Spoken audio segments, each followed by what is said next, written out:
Here's my center of operations, my desk. Go ahead and poke around. If you want to know the particulars of how I do what I do, take a look at the book titled How to Be a Detective. It's real helpful, especially if you're new to the mystery-solving business. And be sure to check out my scrapbook. I put memorabilia from all my past cases in there. A lot of them were pretty dangerous, and at times really scary. But don't say anything about that to my dad, okay? He worries about me enough as it is. And whatever you do, read what's in the file called Case File. That will tell you all about the mystery I'm about to try to solve. If you think you're ready to dive into that mystery, just click on the plane ticket and you'll be on your way. Current assignment. What assignment? Bess and I are flying to New Orleans for a long weekend of fabulous music, sightseeing, and food. Okay, so I'm also going to visit Ned's friend, Henry Bolet, but only as a favor to Ned.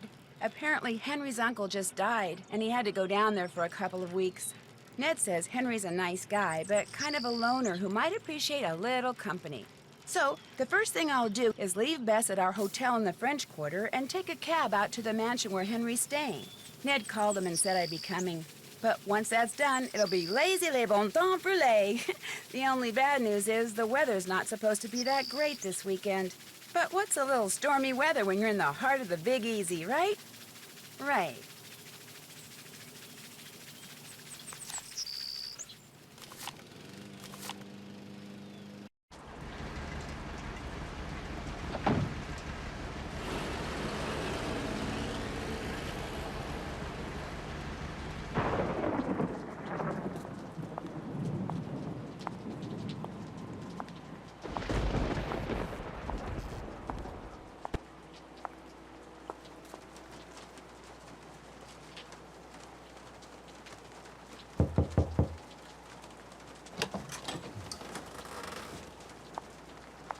Hello?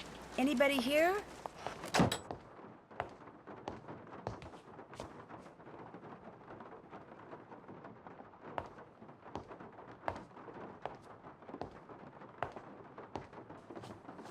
Hi, the door was open.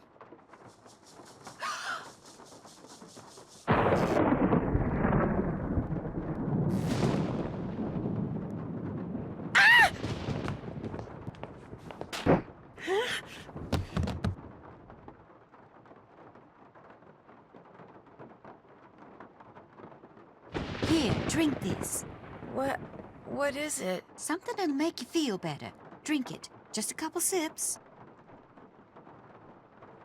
Okay.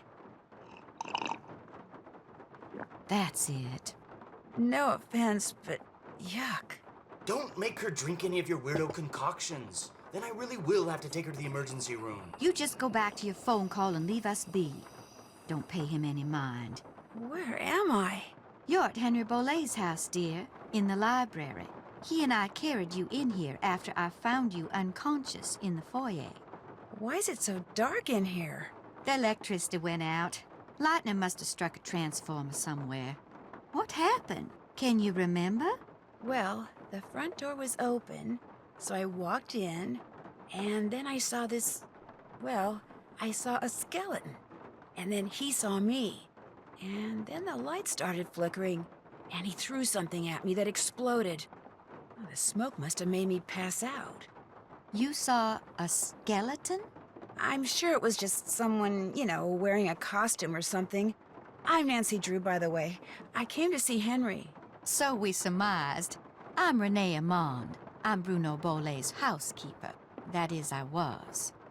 This skeleton that attacked you, perhaps we should call the police. No emergency room, no police. Things are complicated enough as it is. Henry's feeling a mite overwhelmed. Well, you are looking much better, so I'm gonna get back to my plant potting. You need anything? I'll be outside in the garden. I should call them and keep them on hold for 5 hours and see how they like it.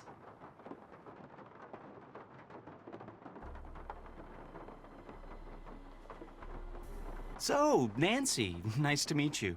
Ned sent you here to check up on me, huh? He's kind of worried about you, that's all. Ned's a nice guy. I mean, I really don't know him that well, just from school. But when I mentioned that my only living relative just died, he was all like, yeah? How you feeling, man? You doing okay? Wanna talk? Of course, I guess I do come across as a little needy sometimes. You look pretty busy. Great Uncle Bruno named me executor of his estate, which means I have to make sure all his bills are paid and debts taken care of so his assets can be distributed. Unfortunately, he couldn't have cared less about little things like keeping records or balancing checkbooks. Dealing with his creditors and their lawyers has been an absolute nightmare. He made you his executor? You two must have been close. Not really. My parents died in a car crash when I was 8. Since I had no other relatives, he took me in, or should I say he shipped me out. Boarding school, summer camp, military school, college. He may have looked after me, but he never spent any time with me. I didn't know him at all. So, thanks for stopping by, Nancy. And now you can report back to Ned that I'm fine and go enjoy New Orleans. No, I can't. Not until I know who that skeleton man was and what he was doing here and why he knocked me out like that. Look, I can understand you're not wanting to call the police, but somebody should investigate. And since playing detective is kind of a hobby with me...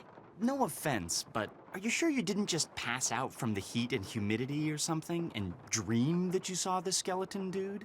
I'm positive. Okay, look around all you want. But I should probably warn you, Uncle Bruno was into exotic pets. Didn't believe in cages, so he gave him the run of the place. And just because he's dead doesn't mean they are. So if you're gonna go poking around, be careful.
Bess, hi, it's me.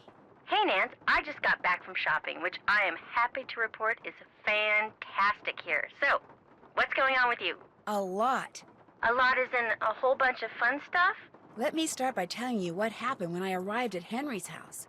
I walked up to the front door and discovered it was open, so I walked in. You were knocked out by a skeleton wearing a red ascot? Someone dressed as a skeleton wearing a red ascot. You think it was a burglar? I'm not sure. I caught him or her sneaking around this scale model of a cemetery, and later I found a tracing of something right by it. So if I could just figure out what it's a tracing of, and what, if anything, it has to do with that model cemetery, I might be able to figure out who Skeleton Man is. I know that tone of voice. You're not leaving there until you've done just that, are you? Oh, I also found some kind of receipt in the fireplace that may or may not be a clue.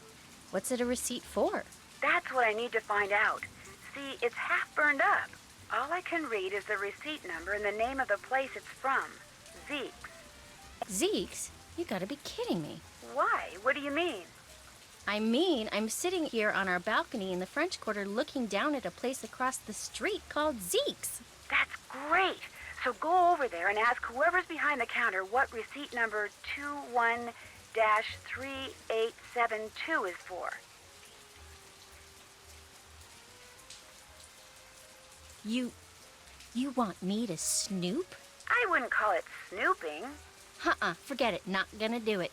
Bess. I'm not good at that sneaking around stuff, Nancy. I get nervous, my tongue gets all knotted up, my palms sweat, to say nothing of my armpits. Bess, receipt number 21-3872. Just go in and ask what it's for. No big deal.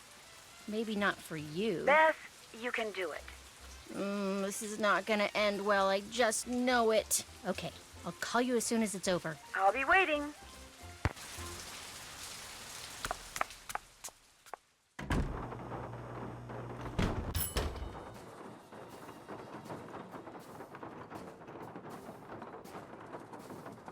Hey, doing a little end-of-the-day shopping, huh? See something you like? I like everything. That's what I want to hear. I'm Lamont. This is my place. So if you got any questions, I'm the guy to ask. Actually, I do have a question. This friend of mine found the number of a receipt that came from this shop, and she asked me to ask you what the receipt is for. But if you're really busy, or you'd rather not, or it's against the rules... No problem. What's the number? 21-3872. 21-3872. Here we go. That ticket was for a large box of assorted unknown items I bought from Henry Bolet. And, that's all I can tell you. Assorted unknown items? It's a box with a bunch of different things in it, kind of like a grab bag. Look, I just don't want to make trouble for anyone, okay? Where's the box now? It's still in the back room. I haven't had a chance to really go through it yet. Hey, is there something else I can help you with? Beads, hula dolls, old books. Got great deals on all of them.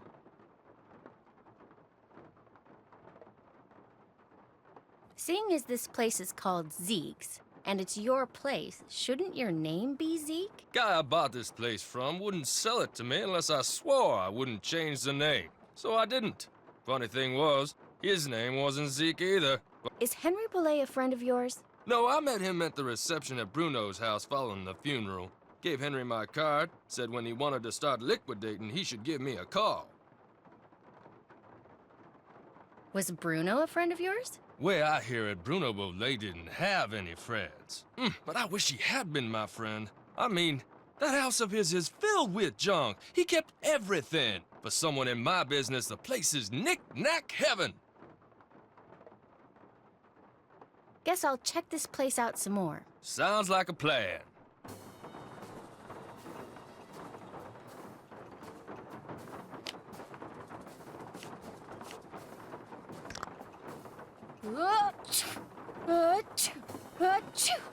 This might come in handy.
Achoo! There, that should do it. Lamont, could you help me? Sure, what do you need? I can't quite reach that bottle up there. Could you get it for me? Sure.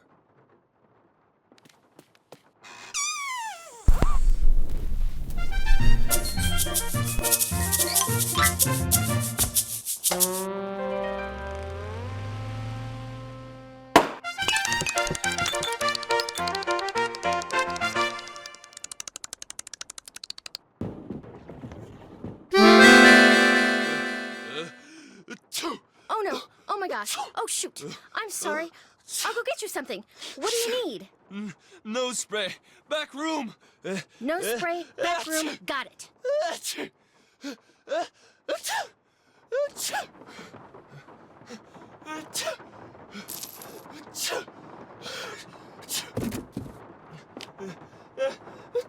Cute dog.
Whoa, this is weird.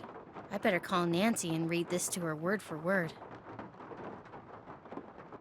Wow, Bess, that is weird. No, I'll tell you what's weird. The box the letter is in is padded, and it has this round indentation in it that's the exact size of a human skull. It's like it used to contain a skull, but now it doesn't. Did you find anything else? Yeah, inside the box that this box is in, there's a couple of photographs. One's of a boy and a dog, and the other is of an iguana dressed up like a pirate. What? And there's a costume in the box of a skeleton man. Really? And did I mention that Lamont was very reluctant to talk about buying this box of stuff from Henry? Said he didn't want to get anyone in trouble, whatever that means.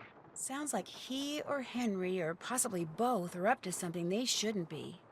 Good job, Bess. I'm gonna poke around here and see if I can find out anything about a skull called the Whisperer. You better go take care of Lamont. Would you believe it? The guy is still sneezing.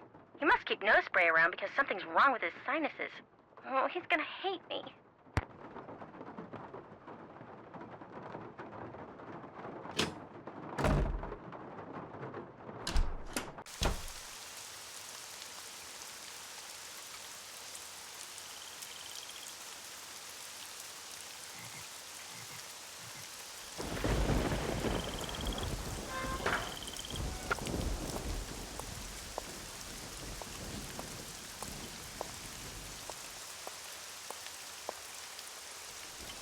To figure out if there's anything camouflaged in that design, I'm gonna need some paper.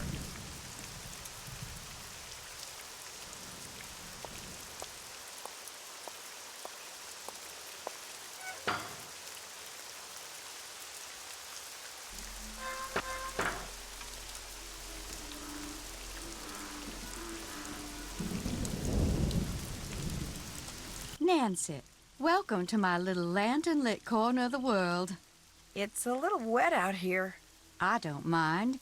No one should mind the rain. Without it, the end of the world would come much too soon. Did you and Henry have a nice chat? We talked. Henry's a very morose, very negative young man. Very cunning, too. In fact, I'm fairly certain that he's been selling off Dr. Bolet's belongings on the sly. What kind of belongings? Just little things, odds and ends, really. But the lawyers made it very clear that no assets were to be liquidated until all of Dr. Bolet's affairs are settled. According to Dr. Bolet's will, Henry is to get 30% of the estate. Dr. Bolet's physician, Gilbert Buford, gets 30%. Our Lady of Route 57 School of Dentistry and Cosmetology gets 30%. And I am to receive 10%. What was in that concoction you wanted me to drink after I got knocked out? Never you mind. It was just a little remedy I brewed up on the spot to help you feel better.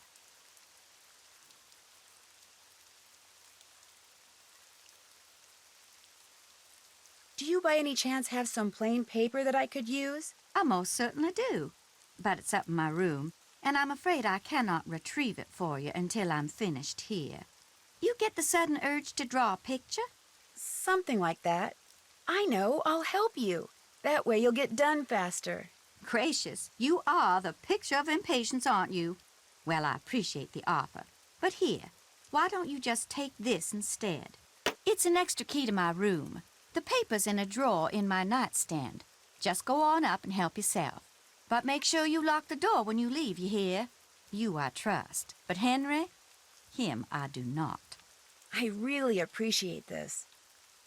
And long as you're going up there, my appetite could use a little placating, so I would be much obliged if you would bring me a candy bar from my nightstand. And take one for yourself while you're at it. One more thing. I, too, have seen the skeleton man. After Dr. Bolet passed, that night, I saw him in the hallway. He was there, then he was gone. So you best be careful, Nancy Drew, because if it was Mr. Death, and I truly think it was, he's come back.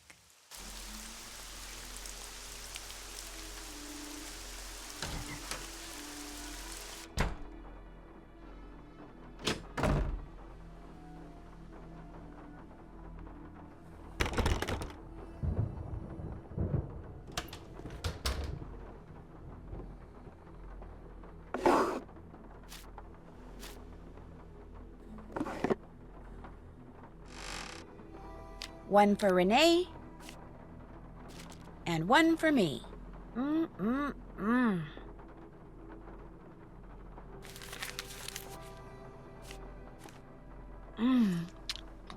Yum.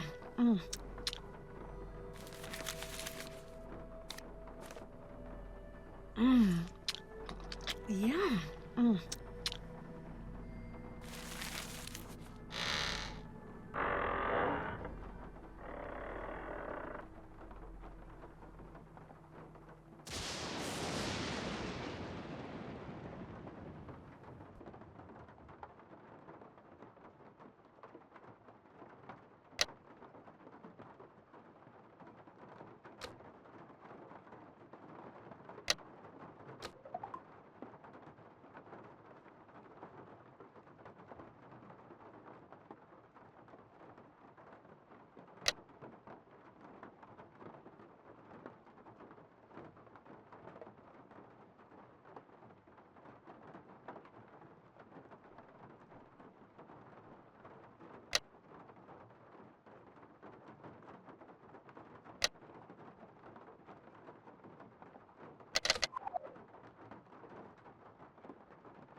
What was that?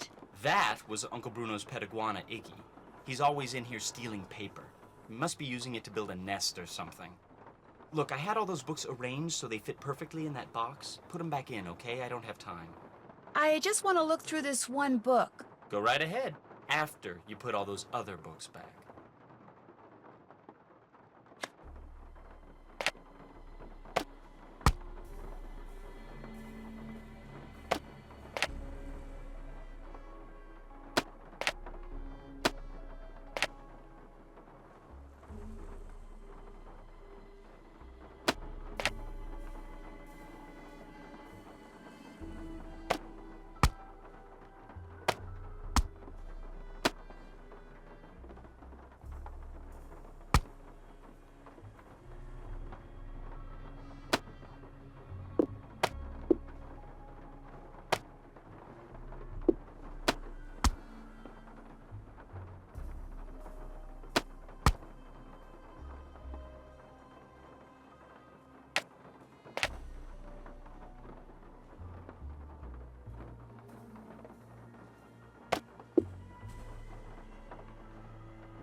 You bring me that cocoa kringle bar like I asked? Right here. Bless you. I'm so hungry I could devour these plants I'm potting up, dirt and all. How else may I be of service to you? If you don't like Henry that much, how come you're still here? I'm here because Dr. Bolet paid me in advance, and I always fulfill my obligations. Did Dr. Bolet ever say anything to you about a crystal skull? He may have referred to it as the Whisperer. No, he never so much as mentioned a crystal skull, whispering or otherwise. Why is there an empty frame in the gallery inside? That is a very good question. I first noticed the canvas was missing after the reception following Dr. Bolet's funeral. But as for why it was missing, I do not know. If you don't mind my asking, what's in that little pouch you wear around your neck? Things. Secret things. Things that give me special talents when special times demand them. People usually laugh when I say this. But this pouch is my connection to the energy that powers the universe. Oh, Well, at least you didn't laugh. those weird symbols on the wall in your room, do you know who painted them? I did. Fact of the matter is, there's a spirit living in that wall. A spirit? Got a voice that it sends shivers down the spine of Dracula himself. Used to hear it sometimes, in the dead of night, half talking, half whispering, saying this one word I never heard before, like it was from a language no one on earth spoke. And suddenly, I knew. The spirit was trying to cast a spell on me, so I got me a book and found out that by painting the word I heard on the wall, syllable by syllable, in hoodoo signs, I could counteract the word's power. And you know what? The spirit has not spoken that word or any other since. What was the word? Darling, a sack full of water moccasins couldn't get me to say that word out loud. Nor will I write it down, no sir. Not ever, ever, ever. I understand that Dr. Bolet had some interesting pets, like an iguana. That man never met a creature he didn't like. He'd train them to do all kinds of silly tricks, then let 'em run free, inside the house as well as out. Do you know how he went about training them? I surely do not. Don't get me wrong. I liked Dr. Bolet, I truly did. But I swear, sometimes his activities made as much sense to me as bathing in a bayou full of gators. I'll see you later. Fare thee well.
This must be the painting that goes in that empty frame.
come on, Summer. Give me a break here. You never said anything about that. Well, how was I supposed to know? I mean, what am I, telepathic? No, come on. Don't get upset. Look, I'll see what I can do, okay? What do you mean, something else? You gotta be kidding me, Summer. I don't have that kind of money. No, I meant I don't have it now, but I will soon, okay? Bye. Oh, man.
May 31st? That's today.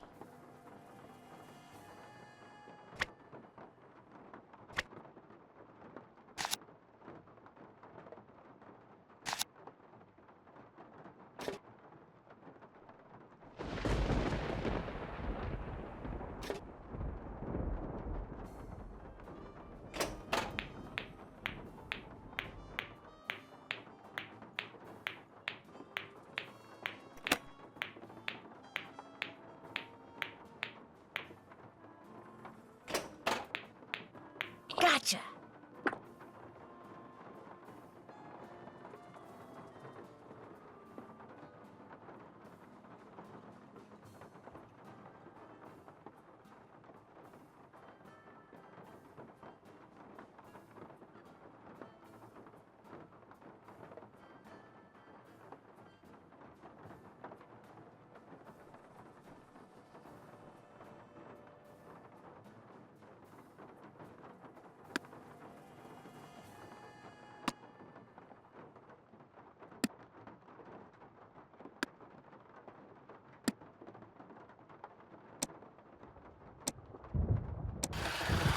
Pa, sa, mu, pa, di, mu, pa.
This must be where I'm supposed to put all the glass eyes I've found.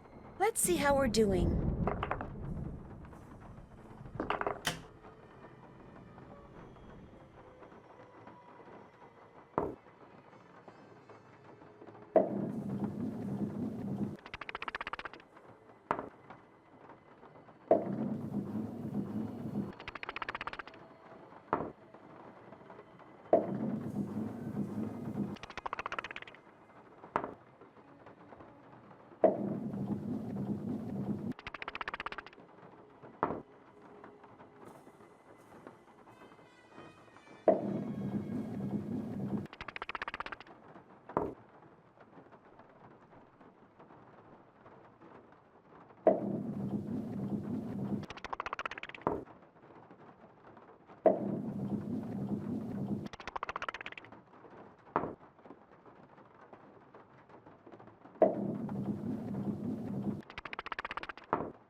Yes? I found this scrap of paper in the fireplace. Do you know anything about it? No. You always go digging around in people's fireplaces? Just looking for something that might tell me who that skeleton man was. Ah, Are you sure you don't know anything about it? yes. Anything else? How did Bruno die, if you don't mind my asking? Just dropped dead in the front hallway. I mean, the guy was 95 years old. Here, check it out. Myocardial infarction. That's doctor speak for heart attack. Attending physician, Dr. Gilbert Buford, 504-555-9970. Was that Bruno's doctor? And his best friend, or so I'm told. I've never met him. Interesting keychain. That's one of Uncle Bruno's glass eyes. It's the one he was wearing when he died. How nice. Anything else? Do you think I could borrow your keychain? The one that has Bruno's glass eye on it? You want to borrow it? What for? Actually, all I really want is the eye. I mean, it's just so cool. What if you break it? I won't. I'll be really careful, I promise. I don't think I want to take that chance. Sorry. The box of your great uncle's things that you sold to Zeke's curio shop, that was a no-no, wasn't it? What box of things? I don't know what you're talking about. The guy who owns the shop said you sold him a box of assorted items. I am assuming they used to be Bruno's. Well, somebody screwed up somewhere because I haven't sold anything to anybody. Why would I sell one lousy box of stuff when I'm about to inherit a whole house full of stuff? Get real. You sold it because you needed some quick cash in order to keep Summer happy, didn't you? How do you know about her? Playing detective is actually a lot more than a hobby with me. I could make a lot of trouble for you, Henry, but if you come clean, tell me about Summer. She's this girl I'm in love with. I think she loves me back, but she's so unpredictable it drives me nuts. How is she unpredictable? I never know what's gonna make her happy. Like, just before I left, I took practically every bit of cash I had and bought her a bunch of CDs. You know, to keep her occupied while I was gone, right? Well, soon as I get here, she calls and says her sound system just went bluey, and I had to buy her a new one, because what good were the CDs I bought her if she couldn't play them? So then you threw a bunch of Bruno's things into a box and sold it to that curio shop. Yeah, I wired her the money, but then she called and said she also needed new headphones. Next call, it was new speakers, and now she expects me to buy her a flat-screen TV. When I try to talk to her about always wanting more like that, she gets really mad. But I'm afraid if I don't give her what she wants, I'm afraid she'll dump me, and I couldn't take that.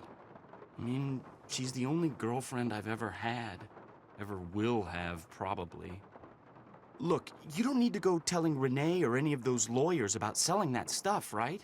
I guess I could just forget all about it. Especially if you were to, say, do something for me.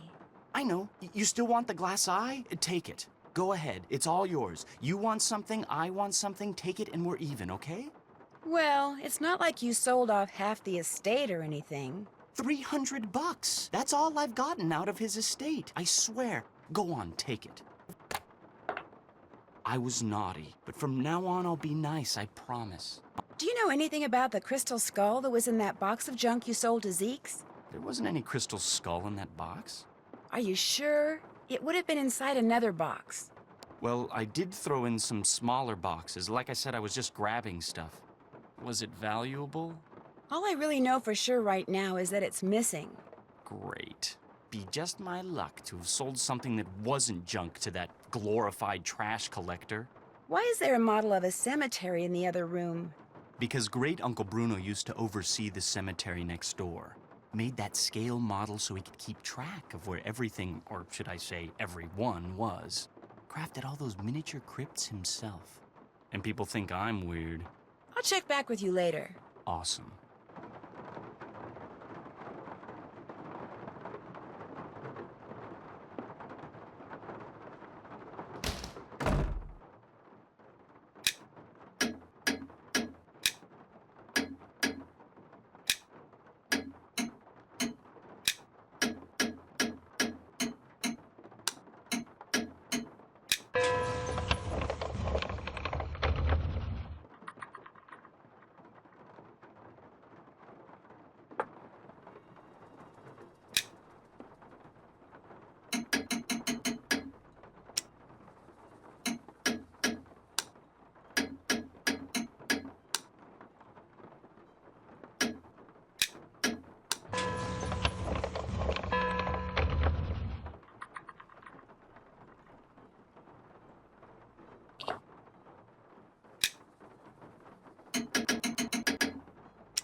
librarian's tale.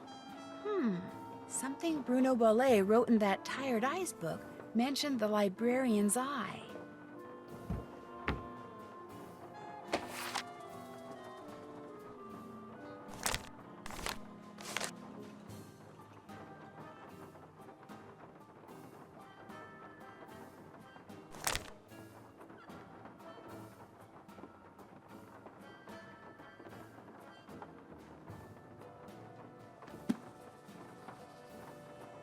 Here we go, a librarian's tale.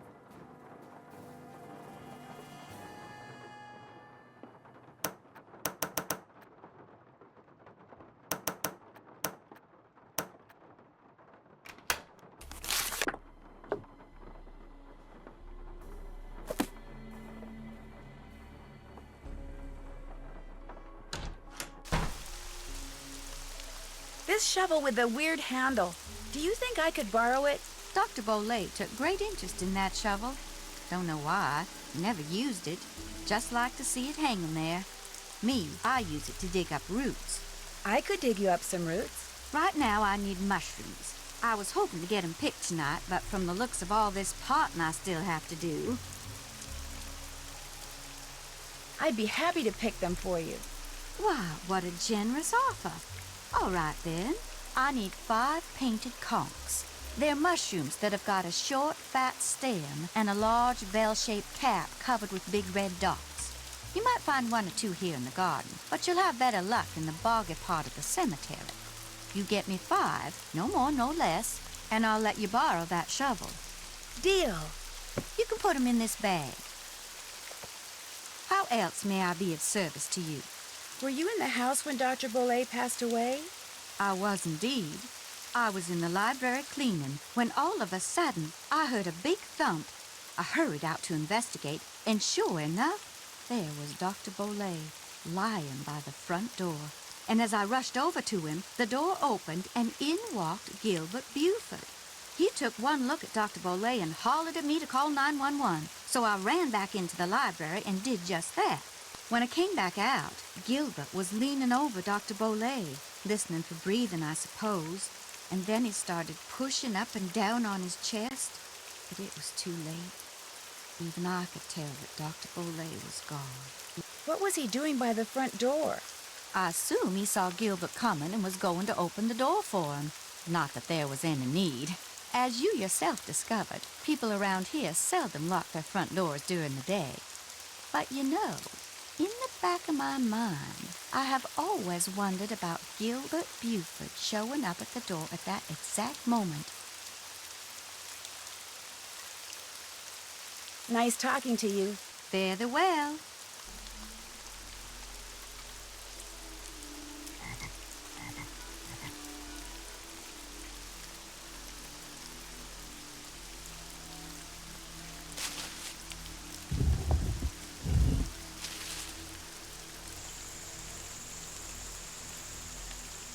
This has got to be a painted conch.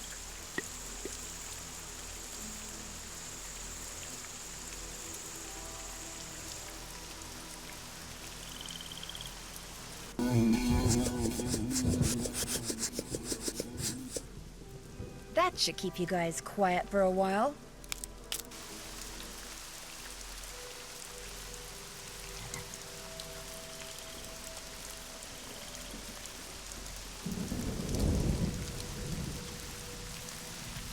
Another painted conch. Yes!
Did you pick me those mushrooms yet?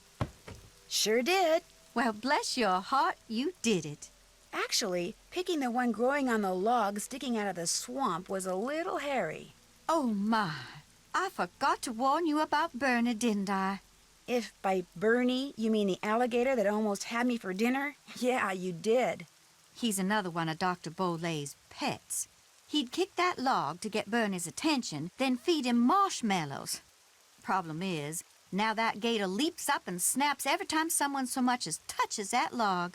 I should have said something, but I've gotten so used to Bernie, I just plain forgot. Anyway, feel free to help yourself to that shovel. You earned it. Nice talking to you. Come see me anytime.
That looks like the right name.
That's gotta be it.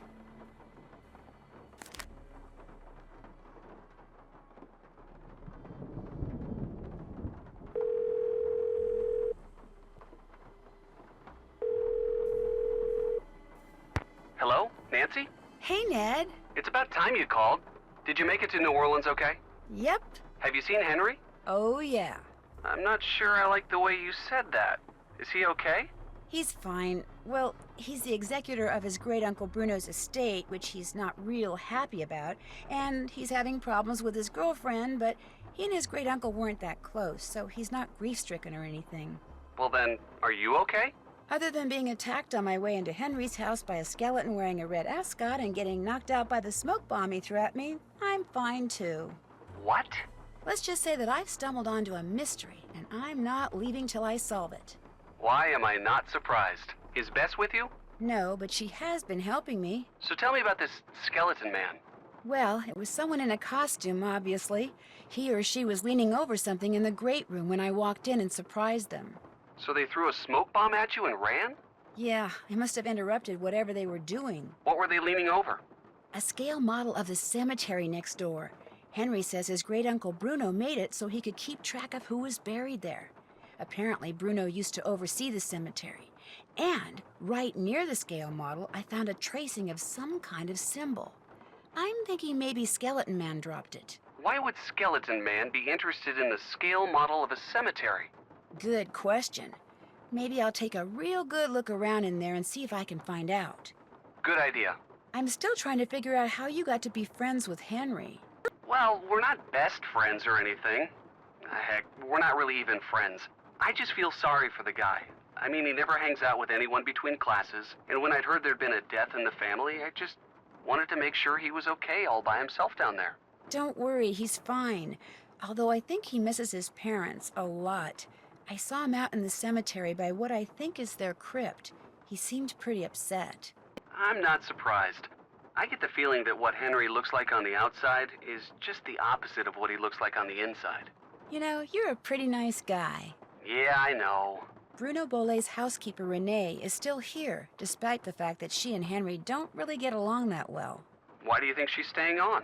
She says it's because Bruno paid her in advance. But you don't believe her. 10% of Bruno's estate is supposed to go to her.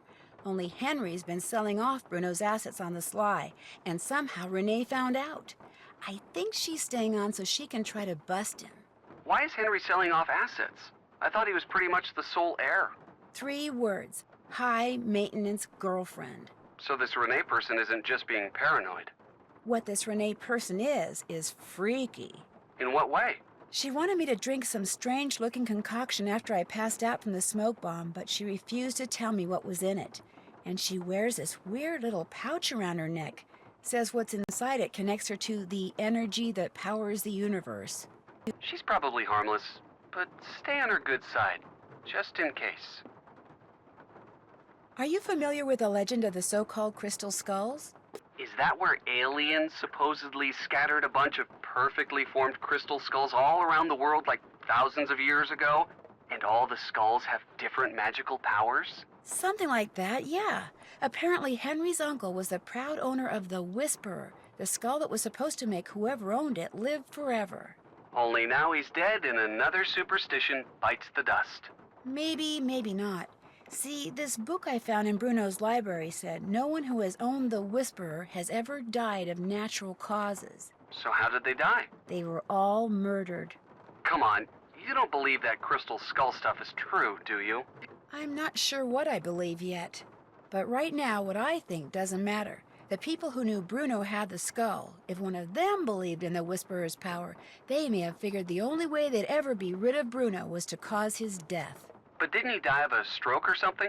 Heart attack. Well, there you go. Natural causes. Heart attacks can be induced. You've been watching too many of those forensic detective shows. That may be, but what's really interesting is the skull is missing. That is interesting. And I'll bet you anything that's what my bony friend in the red ascot was looking for. Does Henry know where the skull is?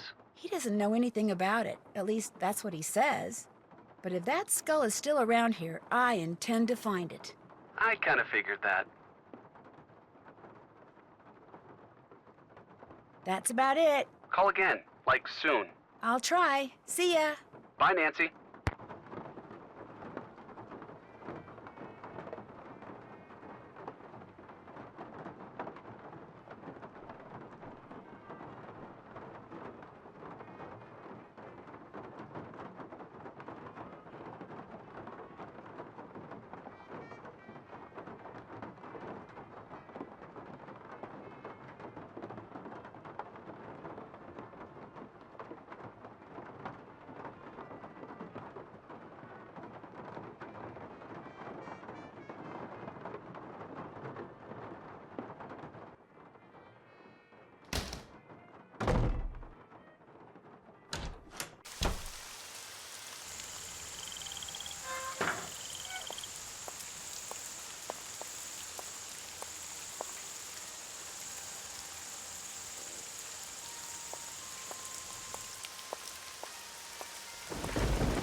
That looks like the right name.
There, I'm no dummy.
That looks like the right name.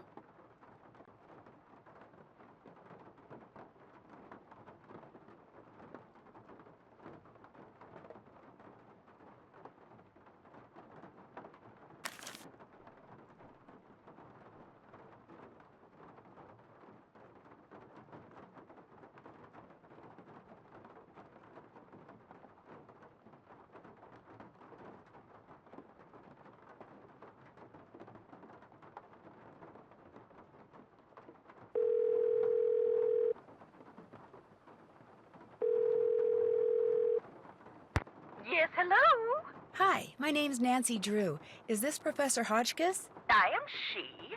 Nancy Drew. Your name has a ring to it. Do I know you? Yes, as a matter of fact, we met a little while back in Wisconsin. Oh, yes. You were the delightful young lady doling out the samples in the tasting room of that cheese factory. Yum, yum. No, I met you at Wickford Castle. That's ridiculous. There was no cheese tasting room at Wickford Castle. No, we were both guests there. I found a journal written by Marie Antoinette which you translated. Remember? Thanks to you, suddenly all I can think about is how wonderful a nice big slab of Colby cheese would taste right now. Listen, Mandy, I'm on a deadline, so if you could please just tell me why you called. But my name isn't... Deadline! Let's cut to the chase, shall we? Chop, chop. Did a man from New Orleans named Bruno Bolet ever call you? Ah, now there's a name you can remember. Bolet. Nice and French. I'm a scholar of French history, you know. Yes, I know. So did Bruno Bolet call you? Indeed he did. Oui, oui. Why did he call, if you don't mind my asking? Because he had read my book, of course. The Crystal Skulls. Fact or fable, one of my best efforts. Sold like hotcakes, smothered in a rich, tangy lemon sauce. Did he say anything about owning one of the skulls himself? I would have hung up on him straight away if he had. I tell you, Brandy, if I had $1 for every crackpot who's called claiming to own one of those skulls, I'd be able to dine at the Russian tea room every evening for the rest of my life. All right, that's a bit of hyperbole, but you get the picture. No. If memory serves, we talked mostly about the skull called the Whisperer. He wanted to know if I had learned any more about it since my book was published, which I hadn't, or if I had any theory as to what happened to it, which I didn't. And that was the extent of your conversation? Well, now, let me think. My, such insatiable curiosity, Nellie. You remind me of someone I encountered on one of my journeys. But for the life of me, I cannot cannot remember her name or the circumstances. Nancy Drew? Wickford Castle? Ah! The eyes have it. I'm sorry? That's what Bruno Bolet said when I turned the tables and asked him if he had any idea where the Whisperer was. He said, the eyes have it. Then he chuckled and hung up. How much would a crystal skull like the Whisperer be worth? In this crazy day and age, where the shorn hair and used tissues of celebrities get sold for thousands of dollars, there's absolutely no telling, Candy. $500,000 easily. Maybe even $1 million. Maybe 2. Maybe 10. The sky's the limit. Cha-ching, cha-ching. If someone found a skull made of crystal, how could they be sure it's one of the crystal skulls? Wonderful question, Francie. How indeed? Because there are sure to be thousands of fakes out there. Perhaps tens of thousands. But remember, the real skulls were made long before the tools commonly used for carving today were invented.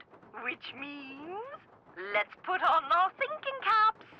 Modern-day tools would have left marks if the skull was a fake? Exactly so. Mind you, the marks on a good fake would be microscopic and thus imperceptible to the human eye. However, any thorough laboratory analysis would quickly unmask a counterfeit. So the only way to prove that a skull is the real deal is by proving it's not a fake? And by examining its provenance, its history of ownership. If it can be shown that a particular specimen has been passed along from antiquity into modern times and didn't just suddenly appear in, say, Germany in the mid-19th century, that would tend to support its authenticity as well. The idea that the Whisperer can make its owner immortal, do you believe that? I believe that things that defy any so-called rational explanations happen all the time, Nessie. Now, does that mean there are mysterious external forces at work in the universe of which we do not and cannot ever have full knowledge? Or does it all boil down to us? If the human heart desperately wants something to be true, does the human mind have the power to make it true? Who knows? Oh, questions, questions, questions. Oh, how dreary life would be without them. Do you know of any relationship between the Whisperer and a crew in New Orleans called the Jolly Rogers? A crew named after the skull and crossbones flag flown by European and American pirates? How so very colorful! Yo-ho-ho! Why do you ask? The man who called you about the Whisperer, Bruno Bolet, he was a member of the Jolly Rogers. I just thought maybe one had something to do with the other. Had the Whisperer fallen into the hands of pirates, I promise you my research would have turned up that fact. But it didn't. Therefore, no relationship. Coincidence strikes again. In your book, you said that all the people who've ever owned the Whisperer were murdered, yet Bruno Bolet dropped dead of a heart attack. Are you saying the Whisperer was in his possession after all? The scallywag! Why didn't he tell me that? Oh, that's right, I would have hung up on him. Well, if that's the case, then I strongly suggest you take a close look at his so-called heart attack, Sandy. Because if he owned the skull and he died, I guarantee you it was at the hands of someone else. Or my name's not Beatrice Gertrude Winifred Hotchkiss. I'd better go. Thank you. Toodaloo!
Let's hope Neil is lying down by now.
Bingo.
Smells right to me.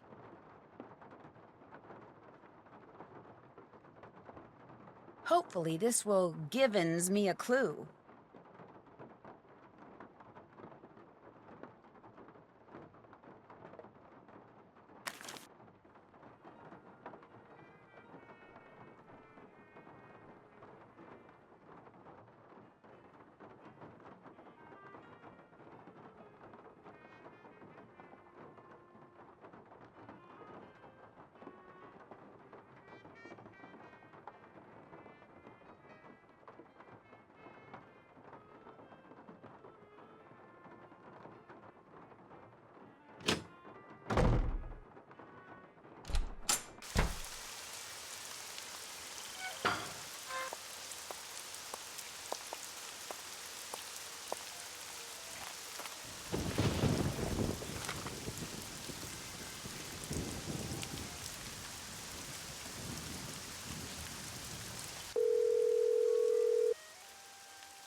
Hello? Hi, Bess. How you doing?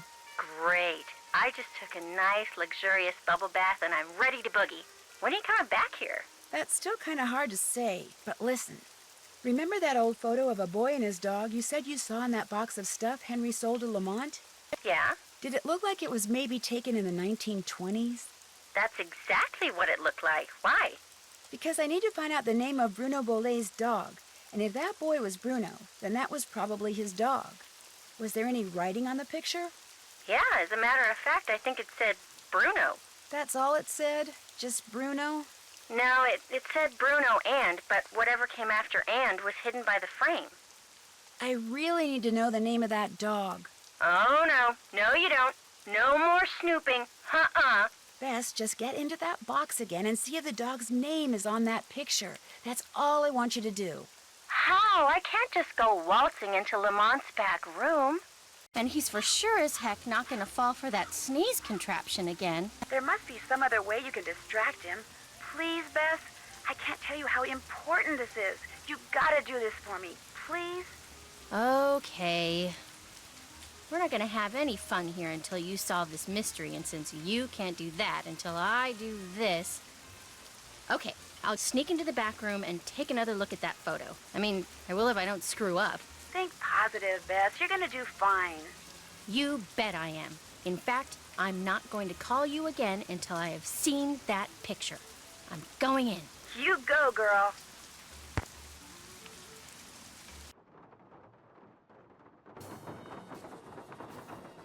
Hey, That gumbo stand outside? What do you think? Is it pretty authentic? outstanding! Just watch the hot sauce. Whatever's in it gives my stomach instant fits. You know, I still feel guilty about that sneezing thing, so how about I go and get you a nice big bowl of gumbo? Just so happens I'm starving, so hey, you got a deal. Great. I'll be right back.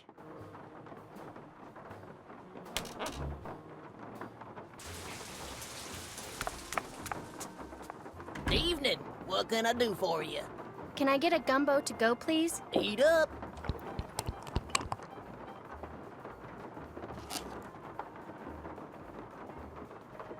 Enjoy.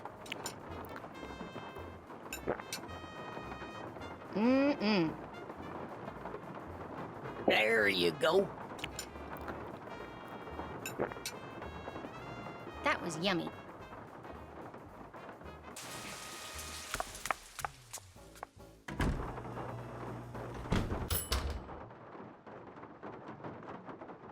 That my gumbo? There you go. Enjoy.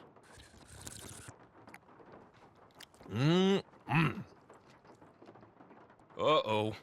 Oh, you're gonna have to excuse me.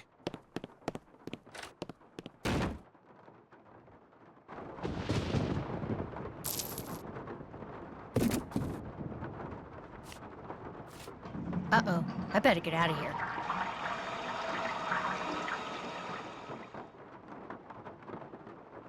Grant?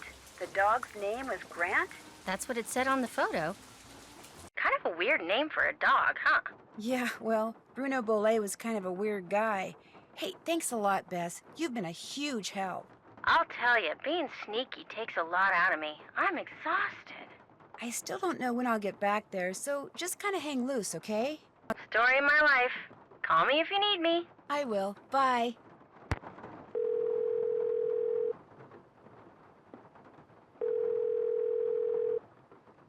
This is Dr. Gilbert Buford's answering service. How may I help you? I need to talk to Dr. Buford. Could you maybe give me a number where I can reach him? No, ma'am, I cannot. Is this an emergency? Sort of. I mean, it's not a medical emergency. See, I'm only going to be in town for a short time, and Dr. Buford and I have this mutual friend who died recently, and I just really need to talk to him about it. Need some consoling, huh? Yes, I need some consoling. That's it exactly. Well, tell you what. It's against the rules to give you his phone number, but I can tell you that now that he's all but retired, Dr. Buford spends most of his evenings at his favorite gumbo stand down in the French Quarter. If you really need to talk to him, you can probably find him there. Great. Do you know the address? It's at the corner of Rampart and Domain. Did you say Rampart and Domain? I did indeed. Granny Pumpkin's Cajun Cooking. They make some darn fine gumbo. Thank you. Thank you very much. You're welcome, and I'm truly sorry about your loss. My loss? That mutual friend of yours and Dr. Buford's? Oh, right. Thank you. That's very kind of you. Bye.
Hello?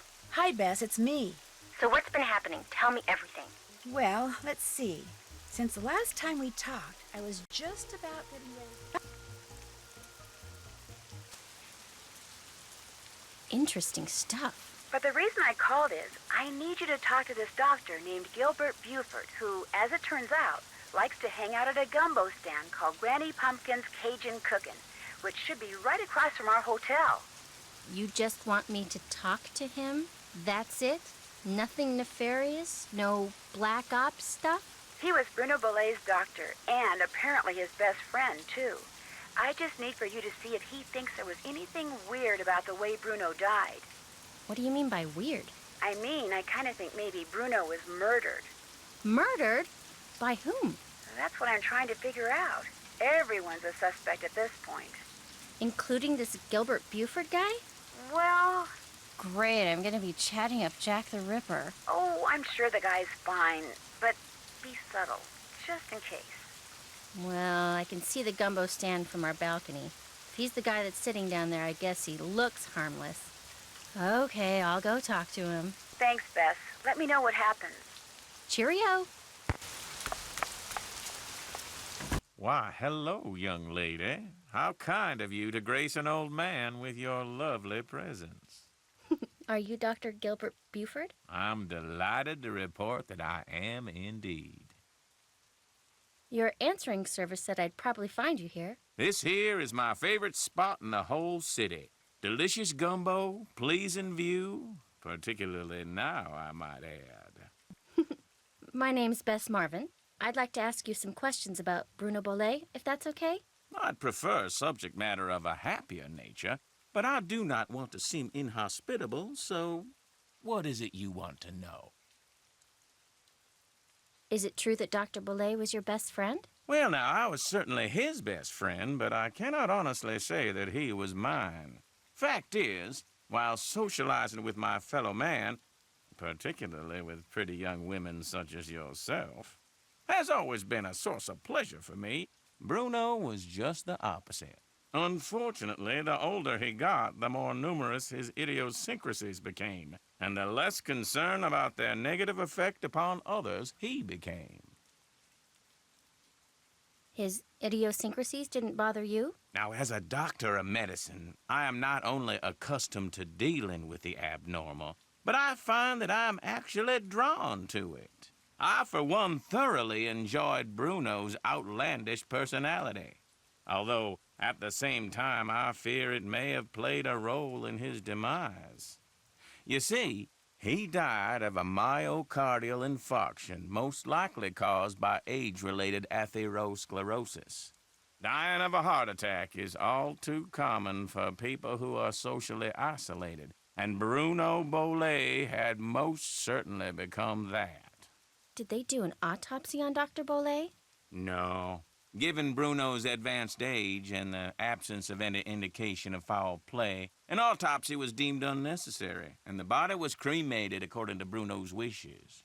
Did Dr. Bolet ever say anything to you about owning a crystal skull? Why, yes. Yes, he did. In fact, he showed it to me once. Said it had magical powers. Said owning it was going to allow him to live forever. I thought it was utter nonsense and told him so. Well, he didn't appreciate that at all. Refused to talk to me for a full 2 weeks. Do you have any idea where he kept it? No. He was terrified that someone would steal it from him, so he told no one its location. Not even me. Tell me, Miss Bess, what do you know about that crystal skull? This friend of mine, who is also a friend of Henry Bolet, Dr. Bolet's great-nephew. Anyway, while she was visiting Henry, she saw this book in Bruno's library about the legendary crystal skulls and was kind of intrigued and thought that since Henry said that you were pretty much Bruno's only friend, maybe Bruno had said something to you about it, and as it turns out, he had. That's all I know. I see.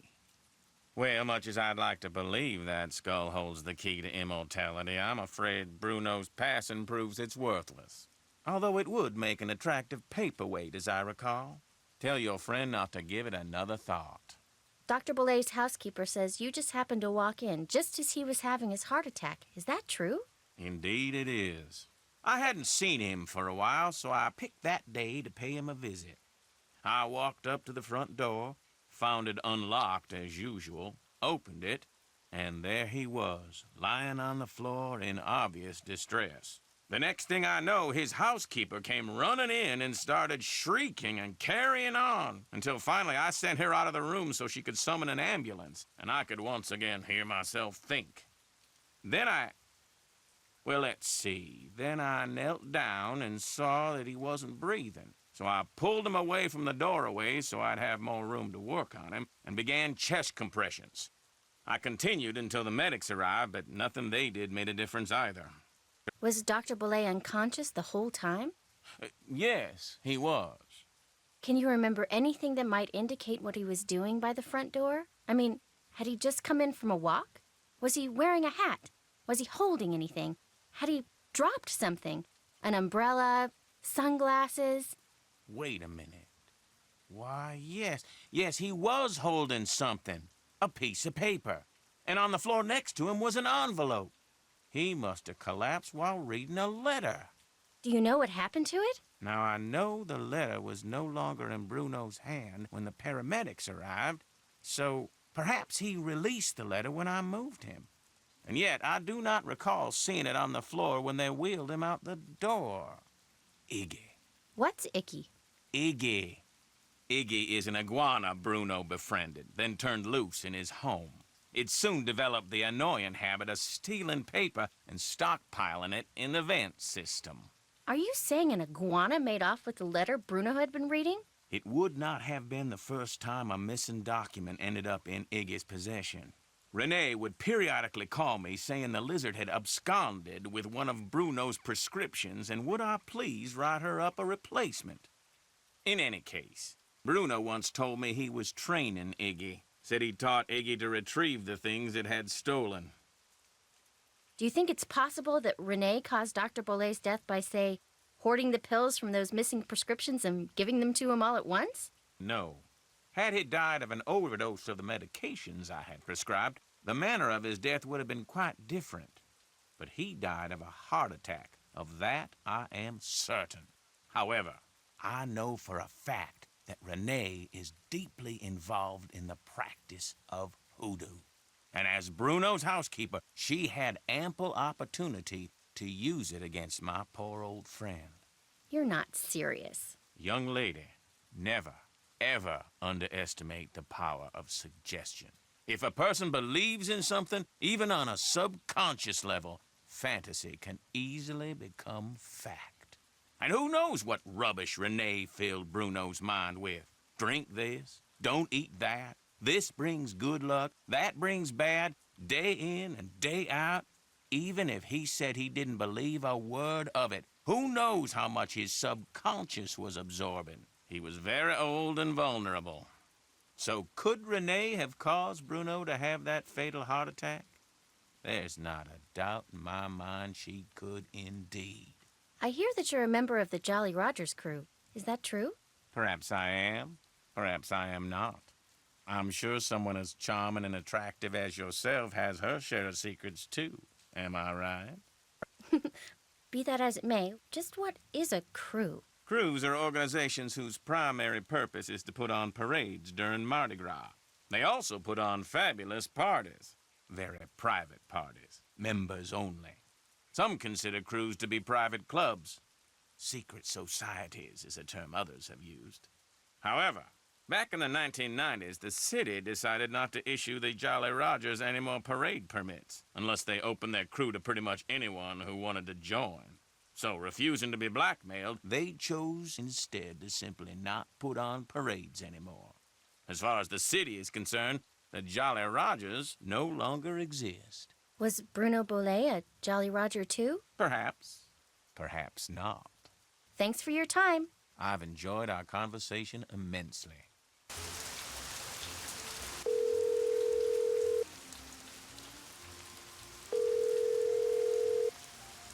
Hello? Bess here. Oops. Looks like Dr. Buford decided he's had enough gumbo. He's not at Granny Pumpkin's anymore? Nope. But here's what else I've learned since I talked to you last. And that's all she wrote. Excellent. Thanks for the report. Stay in touch. See ya.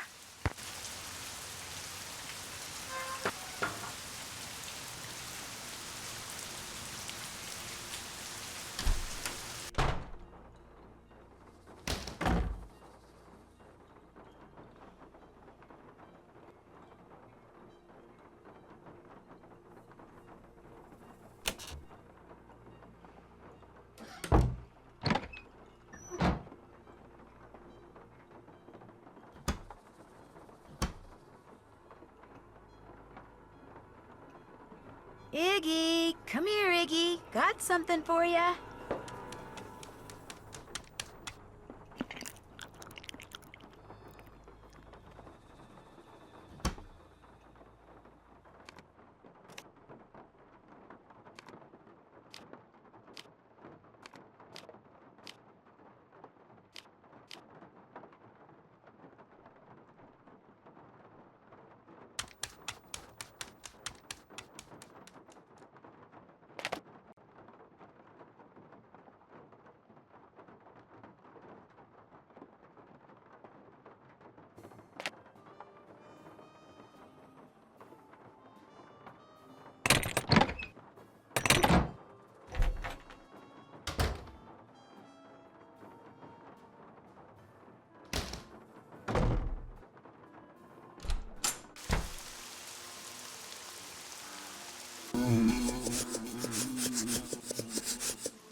Hello? Hi, Bess. Listen, you busy? Why? I need you to do something for me. What? I need you to infiltrate the meeting of the Jolly Rogers crew that's about to be held at Rampart and Dumaine, which has got to be right near Zeke's. You're going to have to look around for it. Now, to get into the meeting, you'll need to put on that skeleton man costume you saw in the back room. And once you're in the meeting, you'll need to listen for the name that opens the meeting so you can tell me what it is, okay? No. Bess, I know you don't like to do stuff like this, but this is really, really, really important, and it'll be the last thing I ask you to do. I promise. Oh, all right. I don't suppose it would do any good to point out that the curio shop is closed. You'll find a way in. Oh, and if anyone at the meeting asks, the password is Scuttled Bones. Okay, I'll give it a shot. That's the spirit.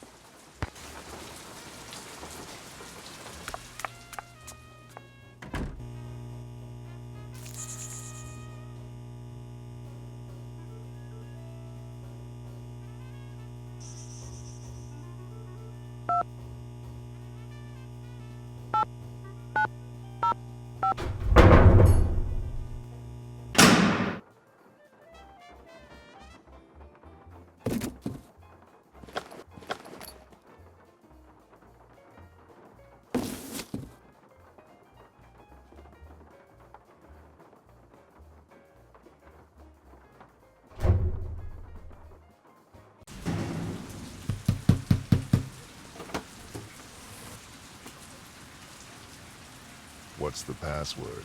Password? Right. Let's see.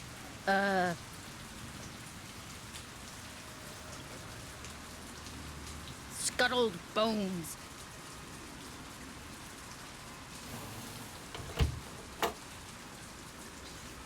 Better hurry, we're just about to start.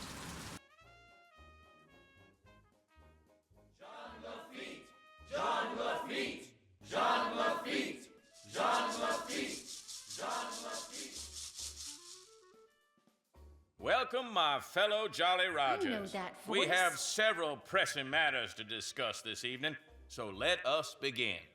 As you may or may not have heard, certain city officials are attempting to deny us the right not only to gather in public places during the Mardi Gras season, but they have also seen fit to...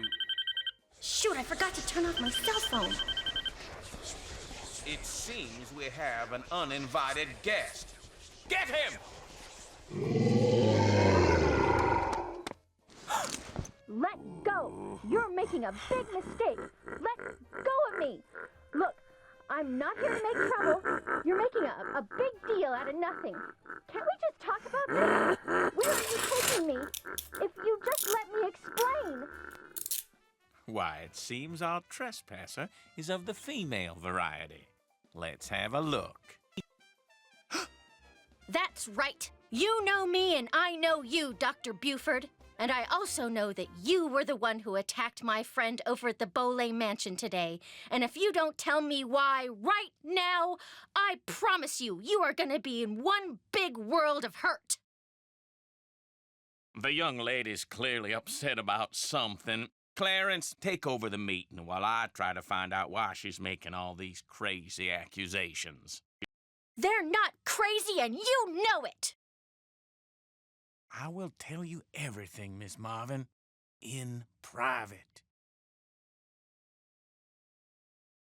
And he did. He told me everything, Nancy. I bluffed him into confessing. You would have been so proud of me. Oh, and before I forget, the name they chanted at the start of the meeting was Jean Lafitte. Jean Lafitte. Great. Now, what did Dr. Buford tell you? Okay. First off, he said that with his dying breath, Bruno Bolet directed him to steal the painting of Henry's parents and lock it up in Henry's parents' crypt. Bruno seemed to think that way Henry would wind up with the crystal skull instead of somebody else. So Dr. Buford dressed up in his skeleton man costume, stole the canvas, and hid it in the crypt like Bruno asked. That must have been when Renee saw Mr. Death. But then, Dr. Buford had second thoughts and decided to heck with Henry. He wanted that crystal skull for himself. So this afternoon, he dressed up in his skeleton man costume again and snuck into Henry's house so he could get the key from that mini cemetery and retrieve the painting he'd left in that crypt, knowing the painting would somehow lead him to the skull. Only I walked in on him and ruined everything. Right. And now that we're onto him, he says he no longer wants the skull. He's embarrassed that he allowed his superstitious side to get the best of him and says whoever finds the skull is welcome to it. At least that's what Dr. Buford said. Uh-oh. Uh-oh what? I told him you were looking for the skull. That's all right. Actually, I told him you were on the verge of finding it. Why would you tell him that? I don't know. I got carried away. So if he lied to me, and he really does still want the skull, then he might come after you. He left right after we talked, and I don't think he went back into that meeting. What if he's on his way over there? Don't worry, I'll be fine. Why don't you just... Whoa, that bolt of lightning was huge. Anyway, why don't you just go relax, and I'll be back at the hotel before you know it, okay? Bess? Hello? Bess, you there? Nope, she sure isn't.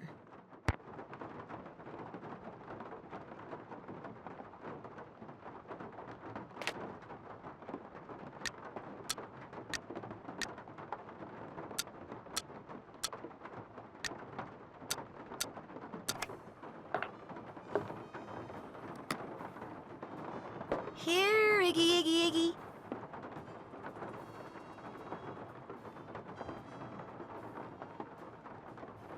Iggy, how about a nice, juicy loquat?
Nancy?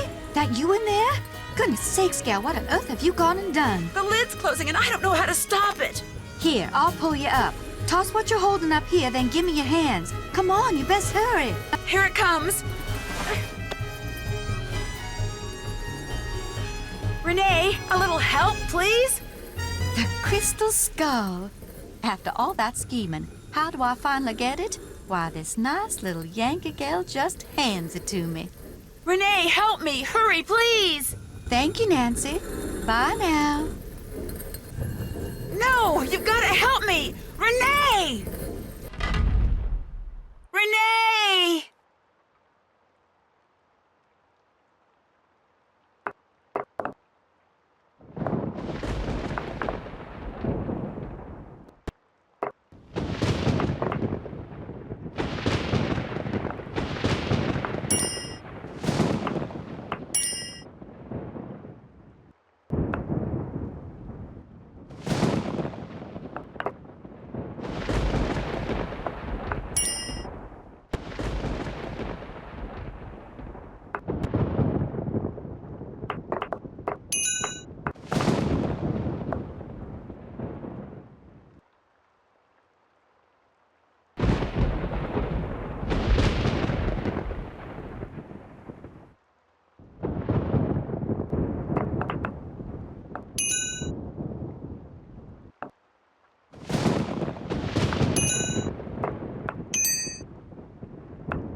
Renee, hold it right there. That skull isn't yours. This ain't nothing of the fact that you just tried to bury me alive. The skull is mine. It wants to be mine. Yes, I did my share of scheming to get it. I got Dr. Bolet to go to the authenticators, then switched the letter they wrote saying it was real with one I wrote saying it was fake, in hopes that Dr. Bolet would just hand it over to me. Yes, my plan failed, and yet, here we are. I have the skull. Why? Because it knows that I will fulfill its destiny. Bruno Bolet wanted Henry to have it. That's why he had Gilbert Buford steal that painting and hide it in Henry's parents' crypt. Because he hoped that way Henry would eventually find it. Henry's a fool. If he ever got his hands on this, he would just turn around and give it to that trashy girlfriend of his. Dr. Bolet, he just wanted it because he was terrified of dying. Gilbert Buford, too. And that Lamont fella, he just wants to sell it to the highest bidder. But me, my motives are pure. I am going to protect it so it can rendezvous with all those other skulls. I'm going to be right there when they start conversing, and all the mysteries of the universe are forever solved. Ah!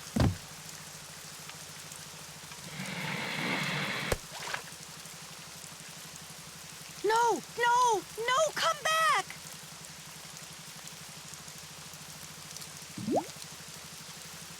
Renee burst into tears and sobbed as Bernie swam away with a crystal skull.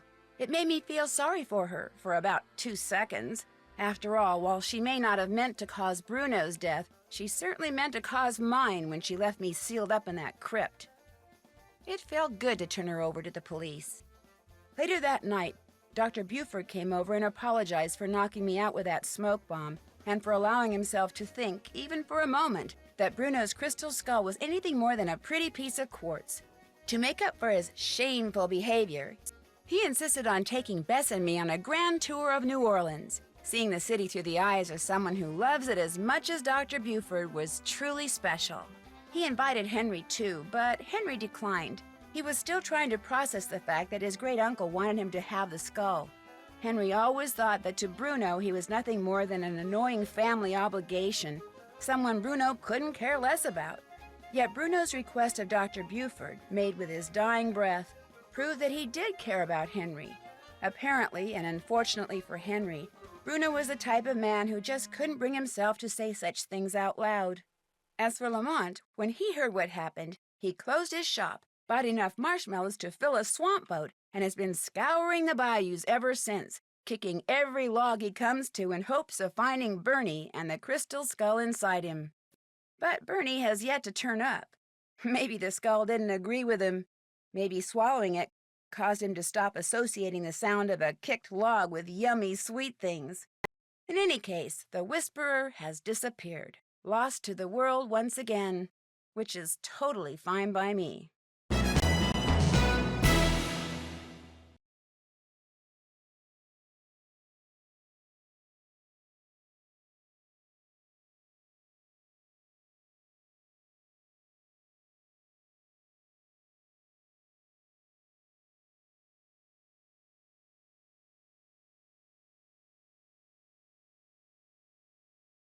Talk about a detective's dream come true. The Italian police called me personally and requested that I travel to Italy and help them stake out a suspected thief in Venice. Unfortunately, what started out as a simple assignment in a city filled with canals, gondolas, and romance quickly morphed into a full-fledged undercover operation, and I soon found myself trapped in a maze of lies, disguises, and danger. Help me find my way out by joining me in my next adventure, Phantom of Venice.